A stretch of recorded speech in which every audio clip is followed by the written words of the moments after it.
इन्हें हिंदू मुसलमान के नाम से सत्ता मिल गई, उसके बाद इन्होंने जातियां लड़ाना शुरू कर दी।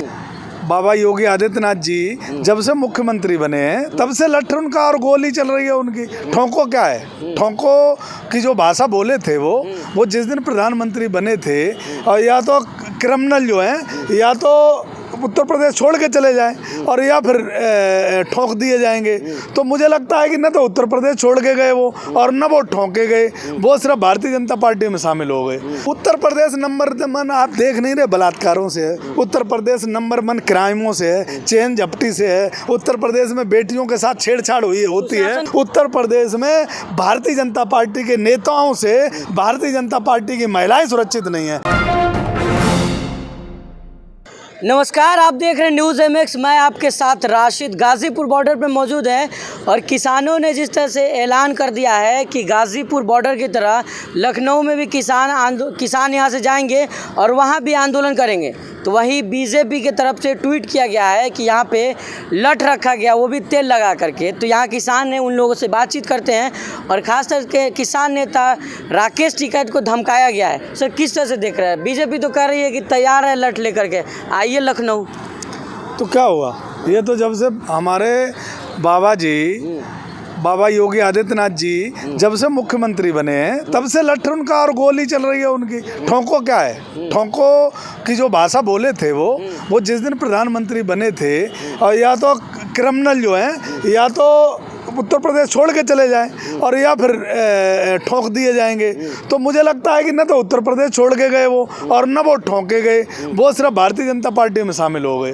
तो अब ये जो ठोंकों की नीति उनकी, अब लठ तो उन्होंने कह दिया है, तो लठ तो बहुत छोटी चीज़ है। और लठ का तो किसान का दामन चोली का साथ है। किसान पे लठ किसान भैंसे हाँकता है, अब तो ट्रैक्टर आ गए हैं, अपने जानवर हाँकता है लठ से। तो लठ का तो किसान से कोई डरना नहीं है। तो टिकैत साहब कहे कि हम तो सजा देंगे दिल्ली की तरह लखनऊ को। टिकैत साहब को उन्होंने जो कहा था, जो आपने अभी टिकैत साहब की बात की है, ये टिकैत साहब को नहीं कहा है, ये उत्तर प्रदेश के एक एक किसान को कहा है और देश के किसान को कहा है। टिकैत साहब अब किसी एक कम्युनिटी के या एक प्रदेश के नेता नहीं है, टिकैत साहब देश के नेता हैं। और अगर ये भाषा टिकैत साहब के लिए बोली गई है तो हर एक किसान के और किसान परिवार के लिए बोली गई है। बाबा योगी आदित्यनाथ जी को यह ध्यान रखना पड़ेगा, गलत भाषा का उपयोग करोगे तो वो टिकैत साहब के लिए नहीं होगी, पूरे उत्तर प्रदेश के किसानों के लिए होगी, क्योंकि और देश के किसानों के लिए, क्योंकि टिकैत साहब पूरे देश के नेता हैं। ये ध्यान रखना पड़ेगा। भाजपा कह रही है कि भोले भाले किसानों को बरगला रहे टिकैत साहब।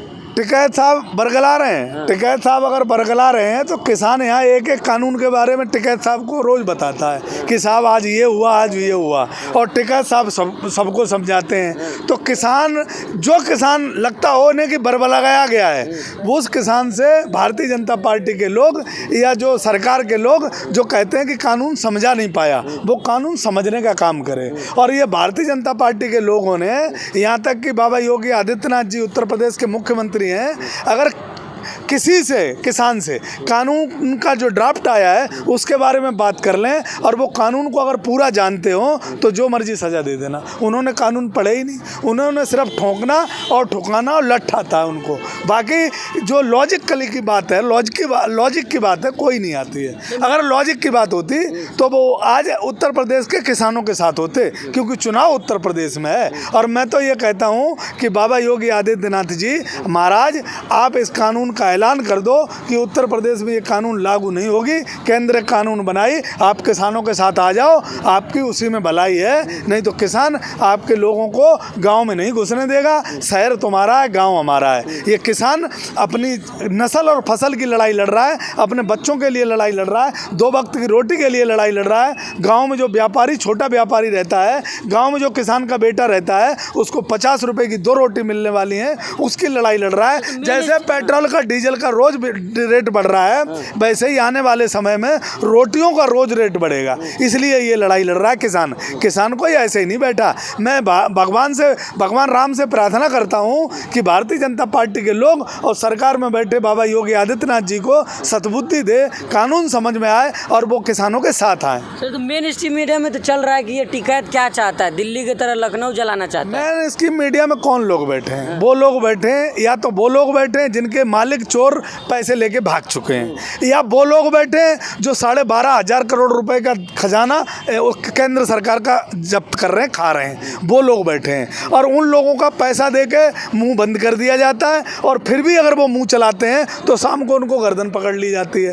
क्योंकि हमारे जो अमित शाह जी बैठे हैं, उन्होंने गृह मंत्रालय नहीं देखना है, उनको मीडिया देखनी है कि मीडिया किसकी कौन सा चैनल क्या खबर चला रहा है। तो वो जो मीडिया बोलती है, किसानों ने उनकी बात सुनना छोड़ दी, उनसे बात करना छोड़ दी। हम अगर बात करते हैं तो उनसे करते हैं जो राष्ट्र के लिए काम कर रहे हैं, भारत के लिए कर रहे हैं, भारत के नागरिकों के लिए कर रहे हैं, और मजदूर और किसान के लिए कर रहे हैं, और सबसे बड़ी बात कह रहा हूँ, जो संविधान के लिए कर रहे हैं। जो चौथा लोकतंत्र जिसे माना गया था, चौथा स्तंभ था, वो लोग जो काम कर रहे हैं, किसान उसकी बात करता और उससे बात करता है। लगातार तो योगी आदित्यनाथ कहते हैं कि किसानों की सरकार है, मजदूरों की सरकार है, लेकिन किसानों को जिस तरह से धमकाया जा रहा है यूपी बीजेपी की तरफ से, क्या लग रहा है किसानों के साथ कैसे है वो? देखो, किसानों की सरकार कहाँ है? एक बात बताओ मुझे, किसान कौन होता है? गरीब होता है। किसान का वर्ग सबसे ज़्यादा कौन है? आप ध्यान रखो, बहुत संख्यक लोग जो उत्तर प्रदेश में गरीब हैं, मजदूर हैं, जातियों में अगर नहीं जाओ। और एक इनसे पहले जो मुख्यमंत्री था, ओबीसी वर्ग से आते थे, उनका जब बाबा योगी आदित्यनाथ जी ने क्या किया, उत्तर प्रदेश के साथ छल किया। उत्तर प्रदेश को जब मुख्यमंत्री जब गद्दी छोड़ के गए थे, या यूँ कहो कि जनता ने उन्हें हटाया था, वोट नहीं दिया या सीटें कम आई, तो उनको जब आए वो, तो उनका जो वो आवास है, जो मुख्यमंत्री आवास है, जो उसको गंगा जल से साफ करवाया। जिस मंदिर में जिस जगह किसान चला जाता है, तो ये कहते हैं कि बदबू आती है किसान में। ये एक यहाँ नोएडा के एक वो है महेश शर्मा जी, भारतीय जनता पार्टी के, उनका एक बयान है कि किसान इतना गंदा है कि उसमें बदबू आती है। तो ये मैं ये कह रहा हूँ, किसान यार, उनको वो, अब जो किसान सूट पहन ले, किसान कोट पहन ले, किसान जूता पहन ले, तो ये किसान नहीं है। और किसान फटे कपड़े पहने हो, किसान के पास कपड़े ना हो, किसान नंगे पैर हो, तो उसमें बदबू आती है। ये किसको मानते हैं? एक्चुअली बात ये है, इनका किसानों से कोई सरोकार नहीं है, किसानों से कोई लेना देना नहीं है, गरीबों से इनका कोई रिश्ता नहीं है, गरीबों से कोई लेना देना नहीं। इनको सत्ता मिल गई हिंदू मुसलमान के नाम से, आपस में जातियाँ और धर्म लड़ाने से। इन्हें हिंदू मुसलमान के नाम से सत्ता मिल गई, उसके बाद इन्होंने जातियाँ लड़ाना शुरू कर दी कि ये फलाना है, ये फलाना है, ये फलाना है। उसके बाद ये सत्ता में रहना चाहते हैं, विकास पे बात नहीं करेंगे। अगर उत्तर प्रदेश में विकास पे बात करेंगे तो किसान और बात करेगा। विकास क्या किया? आपने लैपटॉप देने का वादा किया था, दिया। आपने गन्ने का पेमेंट देने का वादा किया था, दिया। तो वो तो कह रहे पूरा विकास किया, इसलिए इस बार चुनाव मैदान में उतर रहे हैं, बोले गोरखपुर से चुनाव भी लड़ेंगे। विकास किया, विकास तो किया है उन्होंने दिल्ली का, जो दिल्ली में बोर्ड लगा दिए। उत्तर प्रदेश में तुम्हें घूमते रहते, उत्तर प्रदेश की कहीं बोर्ड दिख रहा है आपको? नहीं दिखेगा। उन्होंने दिल्ली में बोर्ड क्यों लगाए? पता नहीं, मुख्यमंत्री जी को मालूम ही नहीं क्यों बोर्ड लगाए। बोर्ड कहाँ से दिल्ली से मिलेगा? पता नहीं, उन्हें पता नहीं है, कुछ भी पता नहीं है। उनको सिर्फ इतना पता है कि भारतीय जनता पार्टी का जो उन्होंने सर्कुलर निकाला है कि सबको चुनाव लड़ना पड़ेगा। अब उनको पता लगेगा जब चुनाव में जाएंगे, तो उत्तर प्रदेश की जनता उन्हें जब अपने डंडे और झंडे के साथ खड़ी मिलेगी सड़कों पे। जैसे देखा है कल हापुड़ में विधायक को गढ़ मुक्तेश्वर के पास विधायक को पकड़ के नाले में पानी सीवर में चलाया गया। रोडों में इतना बुरा हाल है उत्तर प्रदेश की रोडों का कि आप जाओगे, जब कभी निकलोगे तब आपको पता चल जाएगा। गड्ढा मुक्त का गाड़ी चल रहा है, लिखा हुआ है गड्ढा मुक्त उत्तर प्रदेश। देखो, आप देश का खजाना है, उत्तर प्रदेश का खजाना, उत्तर प्रदेश की जनता का पैसा है, लुटा लो। कितने दिन लुटाओगे? 6 महीने और रह गए, जैसे लुटाना है लुटा लो। लेकिन ये ऐसे नहीं होता है। आपने जो अपना संकल्प पत्र में वादा किया था, उस वादे में आप कितने खरे उतरे?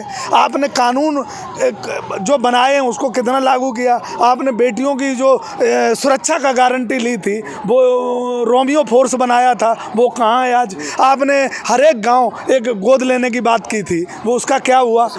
मैं कह रहा हूँ ना, स्मार्ट सिटी कह देने से अगर स्मार्ट सिटी बन जाए, तो हम भी उत्तर प्रदेश के मुख्यमंत्री जी का नाम ट्रंप रख देते हैं या बाइडन रख देते हैं, तो अमेरिका बन जाएगा। अगर हम सब मिलके बाइडन रख दें इनका नाम, तो हमारा उत्तर प्रदेश अमेरिका तो नहीं बन जाएगा ना। तो नाम बदलने से कुछ नहीं होता मेरे भाई, आपको भी मैं बता रहा हूँ। नाम बदलू, ये सरकार है, और नाम बदलने से किसी विकास नहीं होता। अगर गरीब का नाम अमीर रख दो तो क्या उसे अमीर हो जाएगा? नहीं, ऐसा नहीं है। उत्तर प्रदेश नंबर 1 फिर कैसे है सर? उत्तर प्रदेश नंबर 1 आप देख नहीं रहे बलात्कारों से है। उत्तर प्रदेश नंबर 1 क्राइमों से है, चेन झपटी से है। उत्तर प्रदेश में बेटियों के साथ छेड़छाड़ होती है। शासन की सरकार कह रही होगी। मैं ये कह रहा हूँ कि वो कुछ भी कहें, लेकिन जमीनी अगर किसी हकीकत जनता से पूछोगे तो सही तो जनता बताएगी आपको कि उत्तर प्रदेश में क्या चल रहा है। उत्तर प्रदेश में भारतीय जनता पार्टी के नेताओं से भारतीय जनता पार्टी की महिलाएं सुरक्षित नहीं है। नहीं तो हरदोई में एक विधायक है, अपनी कार्यकर्ता को लात और जूते मार के अपने घर से निकाल दिया। वो किसी काम के लिए आई थी। तो भारतीय जनता पार्टी के खुद कार्यकर्ता, महिला कार्यकर्ता भारतीय जनता पार्टी से सुरक्षित नहीं है। मेन सवाल पे आते हैं सर, किसान लखनऊ कब जा रहे हैं?